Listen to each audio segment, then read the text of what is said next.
majestuoso, poderoso, digno de loor. Proclamemos su grandeza hoy. Jesucristo es Rey. Jesucristo es Rey. Postrados hoy ante sus pies. Jesucristo es Rey.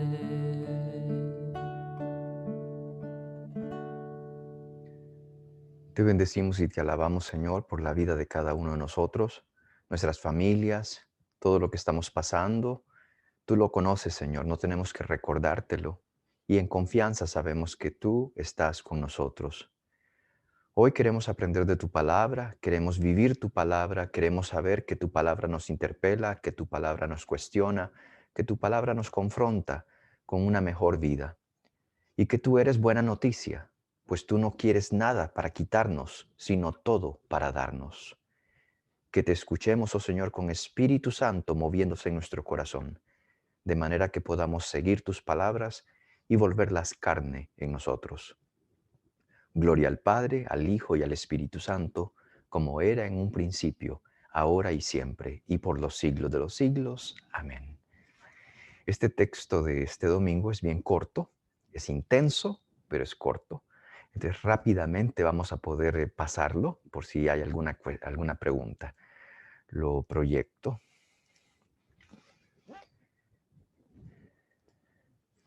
Marcos 1, 21 al 28. Comienzo a proclamarlo. Llegan a Cafarnaún. Al llegar el sábado, entró en la sinagoga y se puso a enseñar.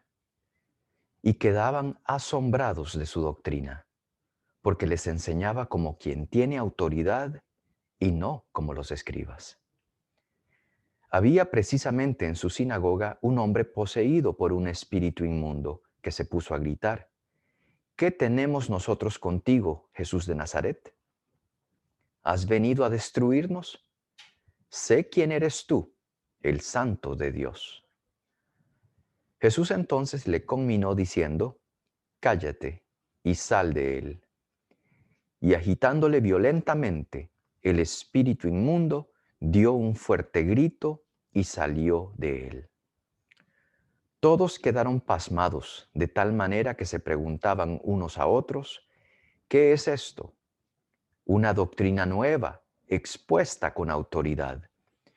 Manda hasta los espíritus inmundos y le obedecen. Bien pronto su fama se extendió por todas partes, en toda la región de Galilea. Palabra del Señor. Gloria a ti, Señor Jesús. Las preguntas para saber si nos acordamos lo que acabamos de proclamar en el texto. ¿Cómo comenzaba este relato? ¿Te acuerdas? ¿En qué ciudad estaba Jesús? ¿A dónde fue durante el día sábado? ¿Qué es lo que se puso a hacer? ¿Qué decía la gente sobre Jesús? ¿Qué pasó entonces? ¿Qué le sucedía a esta persona? ¿Qué le decía Jesús? ¿Qué le decía a Jesús el espíritu inmundo? ¿Qué dijo Jesús al espíritu malo? ¿Qué ocurrió inmediatamente? ¿Y qué volvió a decir la gente ahora de Jesús? Bien. Para tomar en cuenta entonces, esto ya lo hemos visto en otros estudios bíblicos, por lo que hemos comenzado con el Evangelio de Marcos. Tuvimos el Evangelio de Marcos hasta en Adviento y vimos una parte de esto. Y después, ya este año, hemos estado siguiéndolo trozos por trozos. Pero en el capítulo 1, el Evangelio de Marcos ha hecho la tarea de dejarnos saber quién es Jesucristo. Comentábamos en un estudio bíblico hace ratos ya cuando vimos el primer versículo del capítulo 1 del Evangelio de San Marcos. Estos son versículos. La B quiere decir versículos. En el versículo 1 comenzaba el Evangelio y usted puede revisar su Evangelio de Marcos, capítulo 1, versículo 1, que dice, comienzo del Evangelio de Jesucristo, Hijo de Dios. Y les comentaba que la palabra comienzo es importante porque en el libro del Génesis así comienza también. Bereshit se dice en hebreo, Bereshit bara Elohim, que es en el comienzo creó Dios. Y entonces, ¿y qué comienza? Comienza hablando y con su palabra se crea. Pues Marcos utiliza también la palabra comienzo, pero en griego ya, arge, y lo que quiere él es como decir, esta es una nueva creación, porque en este comienzo hay una buena noticia y es Jesucristo, Hijo de Dios. Entonces, ese primer versículo desde ya nos presentaba al Hijo de Dios, Jesucristo, como comienzo de una nueva creación. Versículo 7 fue Juan el Bautista, que decía, hay uno que viene detrás de mí, que es más fuerte, y él los bautizará con Espíritu Santo.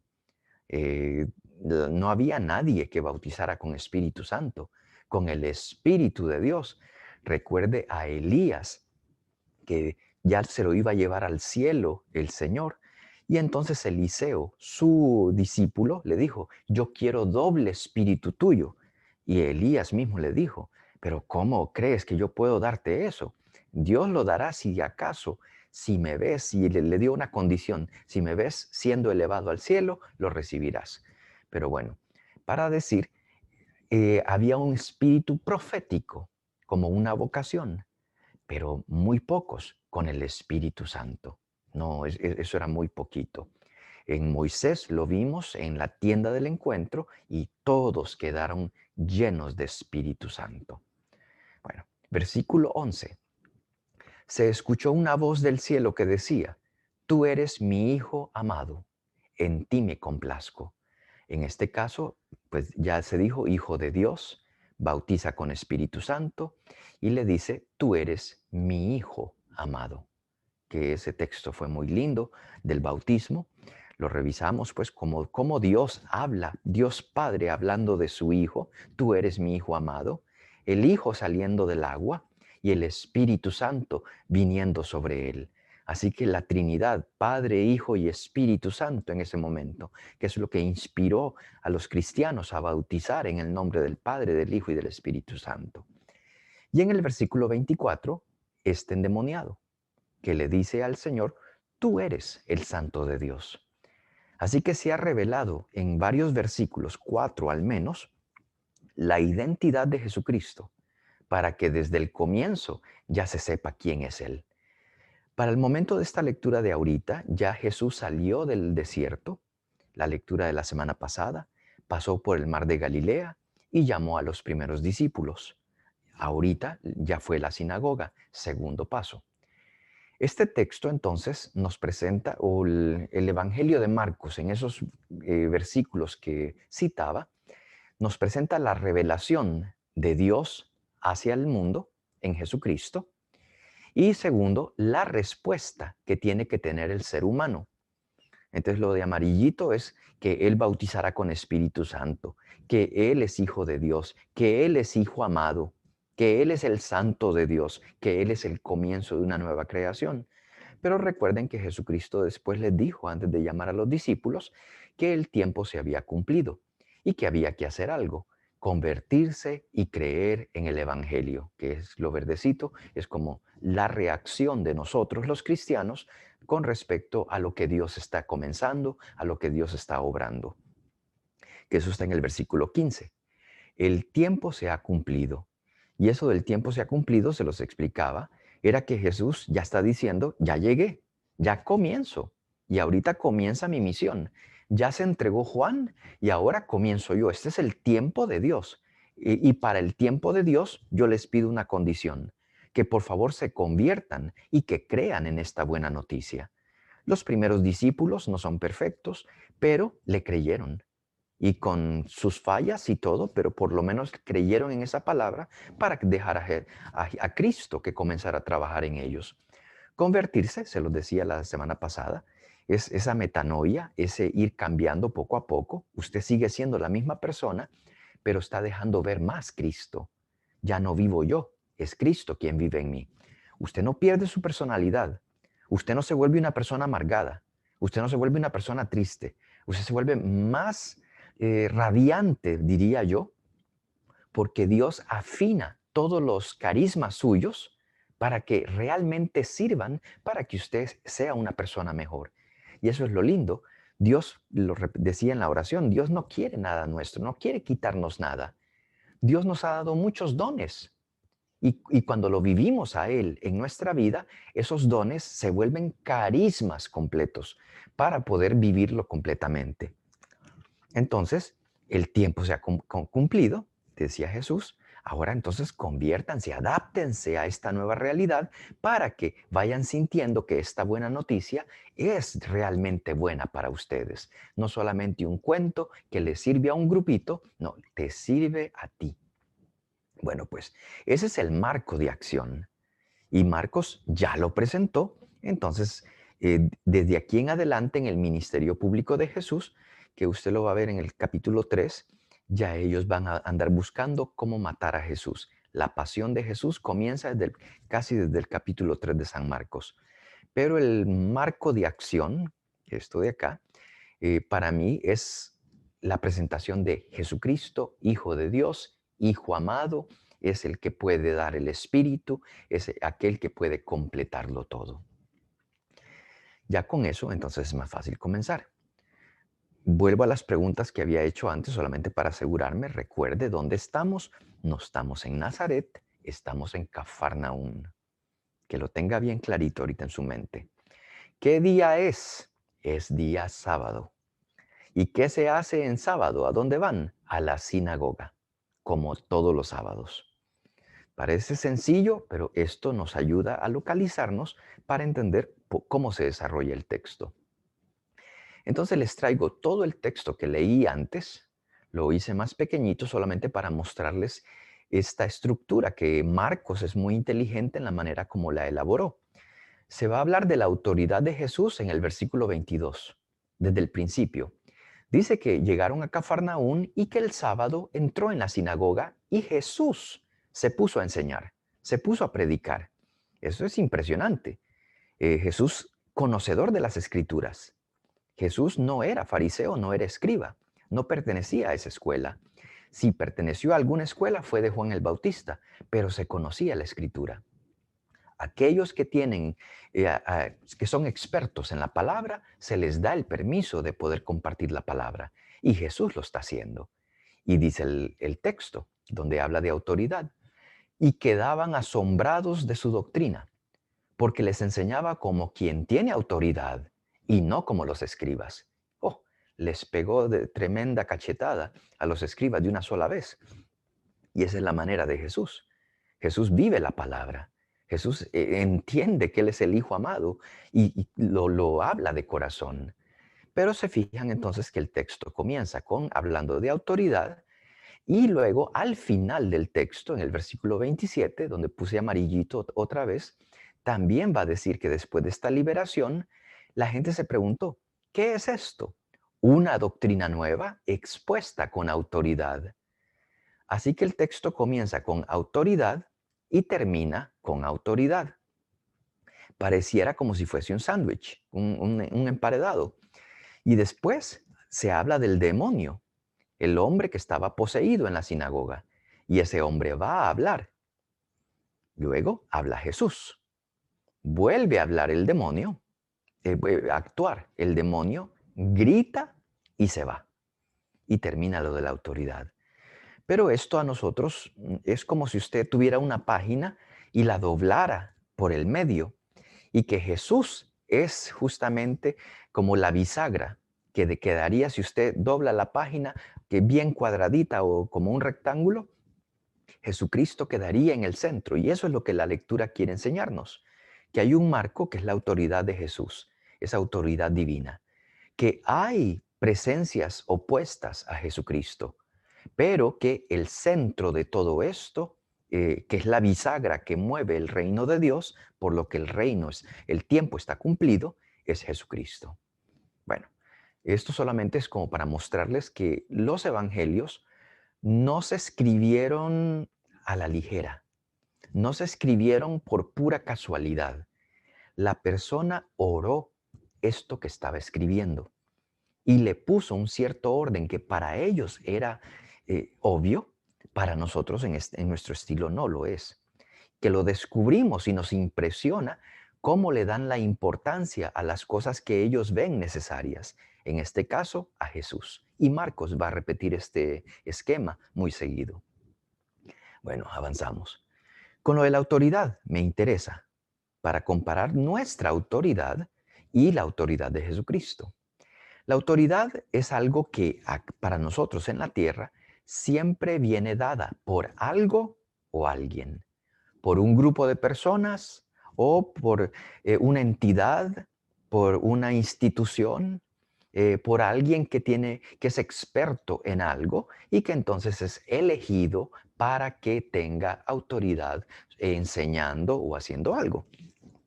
Pongo un ejemplo, nada que ver con instituciones. ¿Por qué tienen los padres de familia autoridad sobre sus hijos? Pues pongo ligeramente. Son progenitores. Ellos son los que han dado la vida. Ellos han cuidado el embarazo. Ellos han cuidado al niño cuando nació. Sabiamente les apoyan su personalidad para que se desarrollen, cada uno diferente del otro. Los alimentan según sus enfermedades, según sus gustos, para que se fortalezcan, los cuidan, los educan. Y entonces niños educados son niños que van a ser parte de la sociedad, porque van a poder interactuar. El círculo familiar les da seguridad y entonces los papás se vuelven un referente para los niños. Si se caen, se golpean, ¿a dónde van? ¿Dónde sus papás? Si necesitan saber o buscar algo, ¿a quién le preguntan? Al papá. Entonces esa autoridad se va dando, se la dan, los niños también la aceptan. Los abuelos saben que los papás tienen esa autoridad y los papás también dan cierta autoridad a los abuelos para otras cosas. Lo que quiero decir es, todo esto se va entregando y nosotros vamos aprobando silenciosamente, pero porque confiamos, en este caso, en los padres de familia. Y es toda una pequeña sociedad funcionando. Esto para decir, en toda institución, en todo grupo, va a haber un director, pero a ese director todos hemos hablado y decimos: "Ay, ¿por qué usted no nos ayuda leyendo? ¿Por qué usted no nos ayuda presidiendo? Padre, venga usted y nos ayuda con la Eucaristía". Y nosotros nos encargamos de ayudarnos los unos a los otros, ofreciéndonos distintos trabajos en las celebraciones. Y esa pequeña autoridad que tenemos es para servir. Jesucristo tiene una autoridad un poco diferente y es muy, muy, muy distinta. Ahora me salto al texto. El texto que les mostraba antes les hablaba que la autoridad era al principio y al final, luego venía el demonio. Dice el versículo 24, ¿qué tenemos nosotros contigo, Jesús de Nazaret? ¿Has venido a destruirnos? Sé quién eres tú, el Santo de Dios. Hay algo que tenemos que examinar. Fíjese que el texto habla en plural. ¿Qué tenemos nosotros contigo, Jesús de Nazaret? ¿Has venido a destruirnos? Y luego habla en singular. Sé quién eres tú, el Santo de Dios. Entonces conoce a Jesús, pero otra cosa es que le dice Jesús de Nazaret. Esto es interesantísimo. Entonces habla en plural. Aquí no es una autoridad, es un grupo, pareciera como lo presenta el texto y la manera como lo presenta hablando, pues. Le reconoce su pueblo, Jesús de Nazaret, y lo reconoce como Santo de Dios. Reconoce el lugar aquí en la tierra y le reconoce el lugar en el cielo. Jesucristo en el Evangelio nunca deja hablar a los endemoniados, porque el endemoniado no puede proclamar que Jesucristo es el Rey porque ellos no quieren vivir el reinado de Dios. En realidad lo sienten como un ataque y normalmente Jesús los va a callar. ¿Qué significan estos datos entonces para nosotros? Primero que el plural en ese versículo insinúa que no tienen autoridad. Es, es son miles de frustraciones, son miles de problemas, son miles de cosas negativas, ninguna de ellas con autoridad, y entonces no tienen control sobre la vida. Por eso este hombre tiene que ser liberado, pero es una pluralidad de negativo. ¿Por qué le revela el demonio que Jesús era de Nazaret? Porque lo que le está diciendo es, estamos en Cafarnaún. Tú eres Jesús de Nazaret, lárgate de aquí. Déjanos en paz. ¿Qué viniste a hacer aquí? Y se lo dice claramente. ¿Viniste a destruirnos? ¿Es que quieres destruirnos? ¿Qué quiere? ¿Qué tenemos nosotros contigo?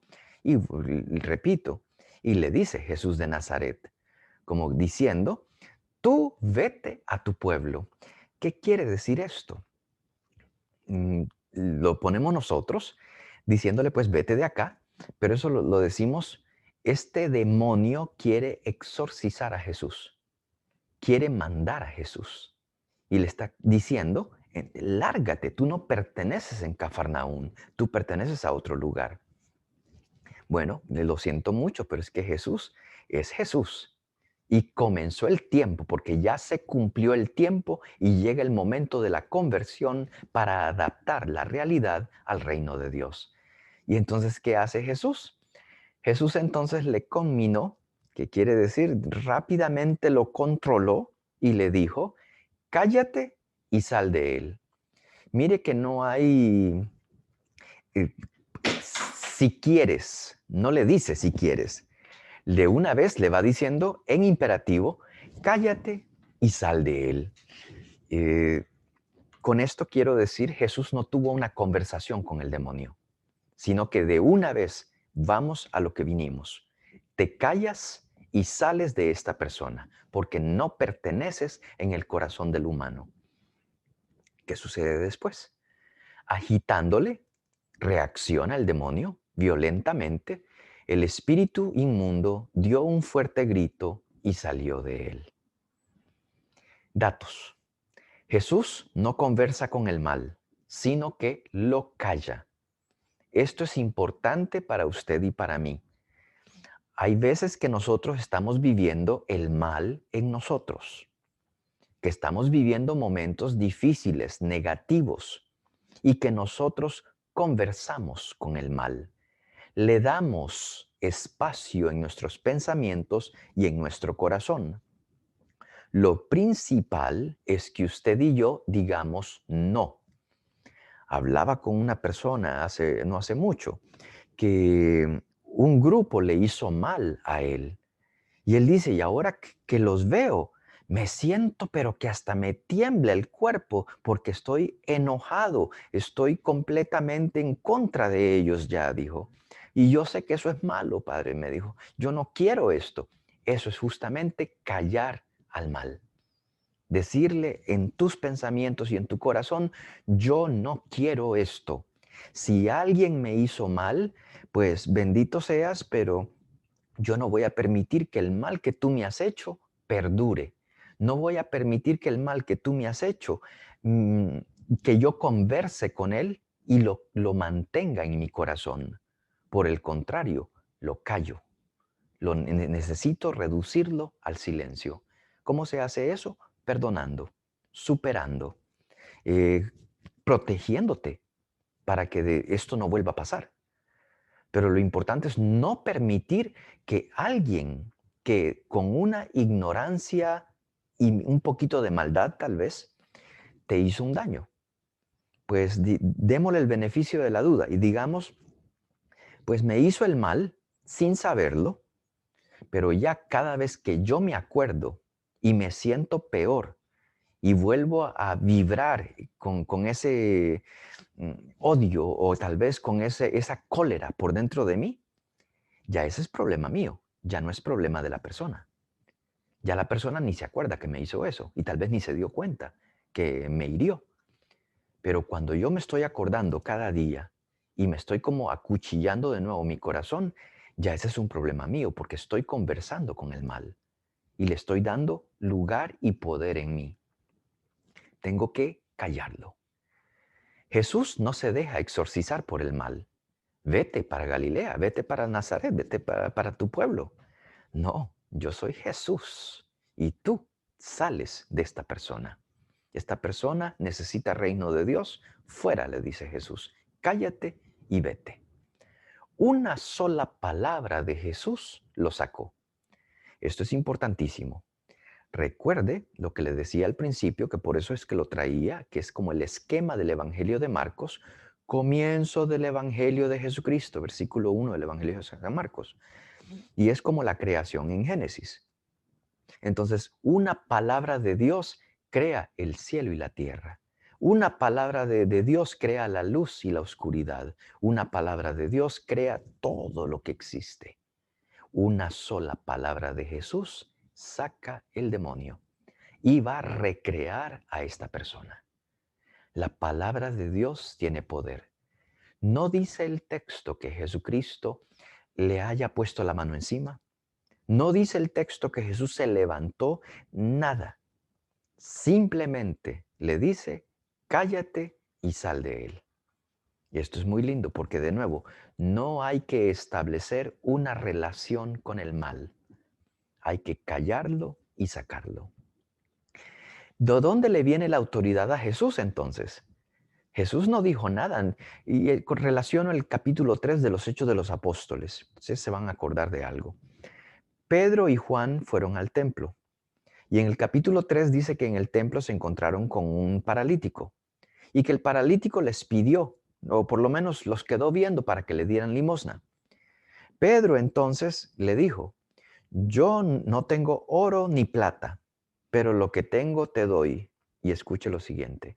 En el nombre de Jesucristo, levántate y anda. Entonces, ¿cómo lo dijo? ¿En el nombre de Pedro? ¿En mi nombre? No, en el nombre de Jesucristo. Pedro ha sido transformado por la gracia, el perdón y el amor de Jesucristo. Y él lo que va a poder hacer de aquí en adelante es en el nombre de Jesucristo. Por el otro lado, él tiene la gracia, es la fuente de la gracia, es la fuente de la misericordia. Jesucristo es todo amor. Y lo repito y no me canso de repetirlo. En la última cena, Él sabe que todos esos 12 que están al frente de Él lo van a traicionar, van a huir, se van a ir a esconder mientras a Él lo llevan a crucificar. Pero Jesús no deja de amar a ninguno de esos apóstoles, de esos discípulos, ni un milímetro menos, porque esa es la calidad de amor que tiene Jesús. En la resurrección, en el Evangelio de Marcos, lo vamos a ver en Pascua, que las mujeres se dan cuenta que Jesús está resucitado, pero no quieren anunciarlo. Y en una de ellas hablan y no les creen, y ellas se quedan en silencio, no lo proclaman. Esto no pasa en los otros evangelios, pero sí pasa en Marcos. ¿Es que Jesús se enoja con ellas? No, nunca.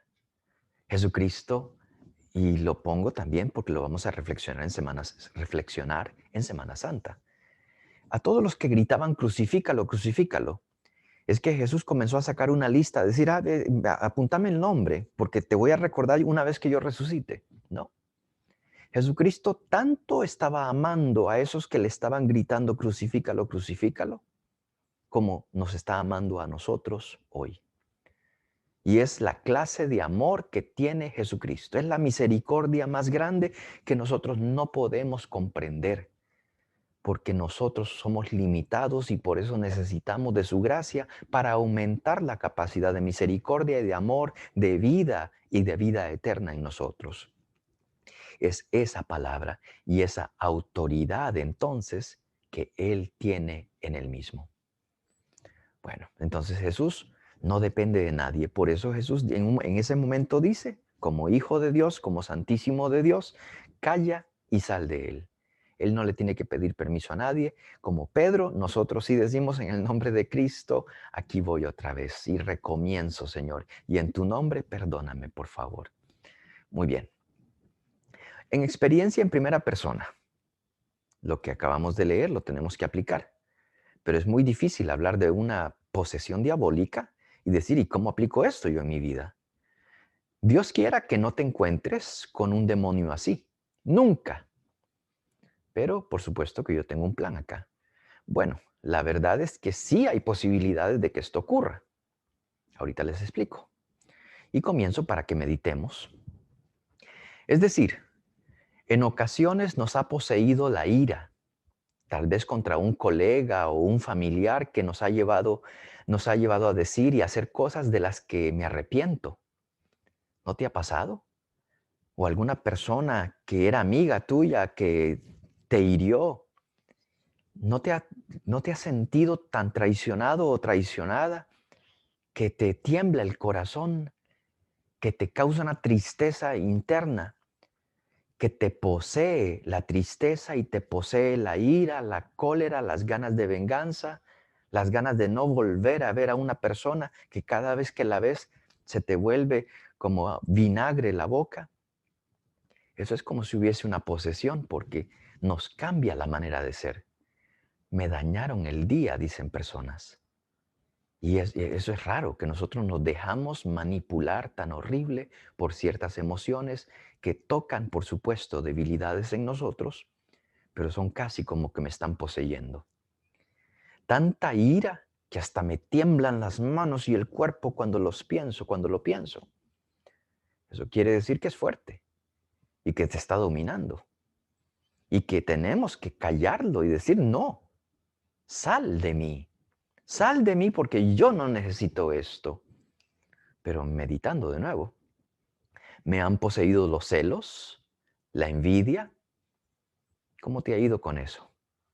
Me han llevado a utilizar mis recursos de forma que me arrepiento, para aparentar paz personal, para aparentar que me va mejor, pero en realidad lo que hay es una guerra interior tremenda y una debilidad personal. Eso es como una posesión de celos. La posesión de celos es horrible, porque la persona que tiene celos es la única que sufre, pero es como si estuviera poseída, porque sufre con una realidad que no existe. Eso parece una posesión. Y eso es solo el principio. ¿Puedes decirme honestamente que no has tenido estas experiencias también cuando te sientes poseído por algo negativo que claramente no es el Espíritu de Dios? Porque el Espíritu de Dios nos bendice para hacer bendición para otros. Pero hay veces que nos han pasado, y seguro que a todos, cosas que nos vuelven no bendición. Y eso quiere decir que ahí no está Dios y necesitamos arreglarlo. Piensa en lo que es estar poseído por una adicción al alcohol, a las drogas, al juego o a la pornografía, que en este tiempo es tan serio. ¿Cómo se siente estar poseído por los prejuicios también? Prejuicios, hombre, mujer, de qué país, de qué color de piel, de si habla de esta manera o de la otra, que si es de esta manera de ser o no. ¿Has tenido eso? No es tan obvio que uno tenga esa posesión, ese tipo de posesión. O a veces nuestra cultura comienza a aceptar, a aprobar, por decir algo, lo pongo aquí, la adicción al trabajo. Ay, es que es una persona devota. No, pero el problema es que esa no es devoción. Esa se vuelve una adicción al trabajo que no es capaz de funcionar como esposa, como esposo, como hermano, como una persona normal, porque todo es el trabajo o el dinero. Ahí hay un problema interior. O la codicia, deseando otras cosas, desde personas hasta objetos. En la película Wall Street, que es del banco, por supuesto, de la casa de cambio, eh, dicen la frase, la avaricia es buena, como que es un motivo que te hace trabajar. El problema es que el Dios en la avaricia es el dinero. Ahí no tienes una vida y no quieres solamente vivir cómodamente, lo quieres todo y no quieres compartir. La avaricia es tremendo demonio. Y por supuesto, en nuestra cultura y economía, en este momento hay muchas cosas que son movidas por la avaricia más que por el servicio. Y por eso es que aún la iglesia es como una enemiga de estos entornos. Aquellas fuerzas que son diametralmente opuestas a la voluntad de Dios, que tú puedas identificar en tu vida. ¿Y cómo lo vas a saber? Porque en lugar de bendecir, maldicen. Porque en lugar de construir, derriban. Porque en lugar de alentar, desprecian. En lugar de promover el amor, siembran el odio. En lugar de unirnos, buscan separarnos. Si tú identificas de estas cosas, tú puedes saber, aquí me está poseyendo algo o a esta persona la está poseyendo algo, yo tengo que ayudarla en lo posible, pero tengo que protegerme para que no se me contagie, para no volverme igual.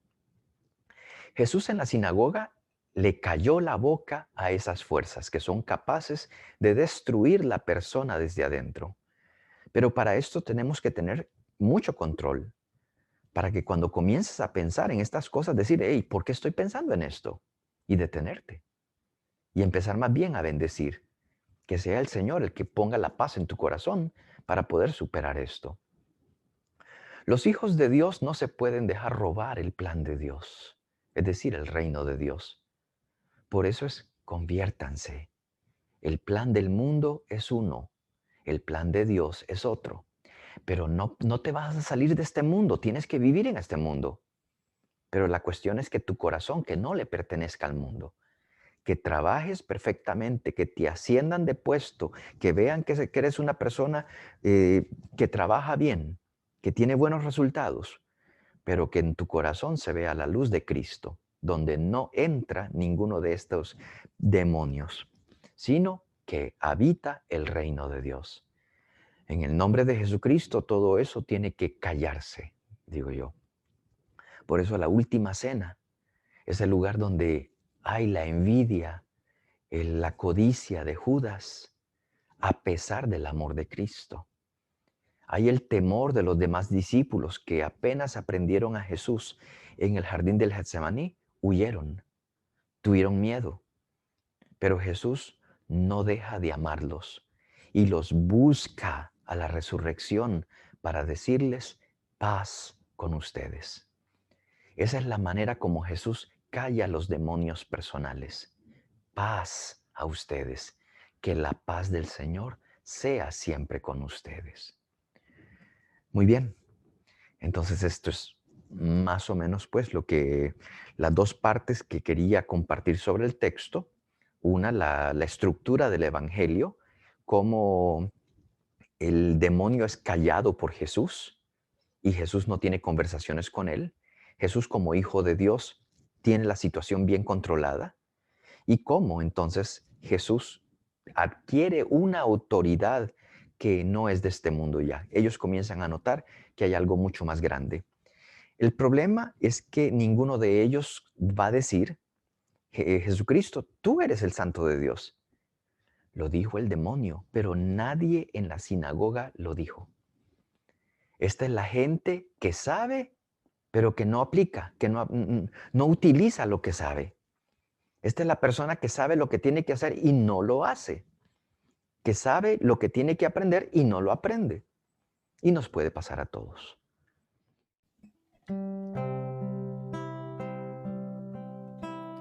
Lávame con tu sangre, sana mis heridas, vuelve, escucha mi voz y háblame. Renovar quiero mi entrega, sentir ese amor primero y decirte que te quiero conversar.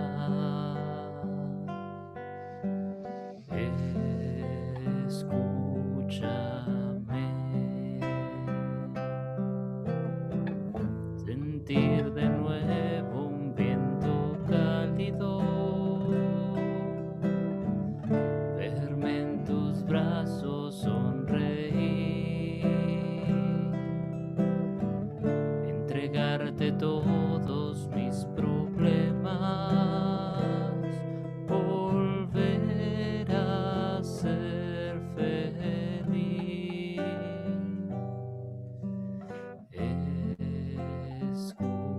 Escúchame.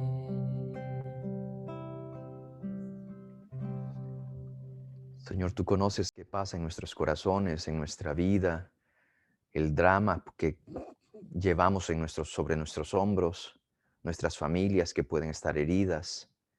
Tú conoces, oh Señor, los, los demonios que pueden habitar, que poseen nuestras personalidades. Ayúdanos, Señor, a tener la fortaleza y la franqueza para poder decir a esas posesiones, calla, calla y sal, porque lo que traigo en Cristo es paz, es perdón, es transformación. Renueva mi lengua, Señor, renueva mi pensar. Sopla tu Espíritu Santo en mi corazón, de modo que lo que pasó en la sinagoga en Cafarnaún, que pase en mi corazón también. Que seas tú el que me ayude a callar y a salir adelante. Madre María, instrúyenos también cómo llevar esta carga de amor en nuestro corazón para parecernos cada día más a tu Hijo Jesús. Gloria al Padre, al Hijo y al Espíritu Santo, como era en un principio, ahora y siempre, por los siglos de los siglos. Amén.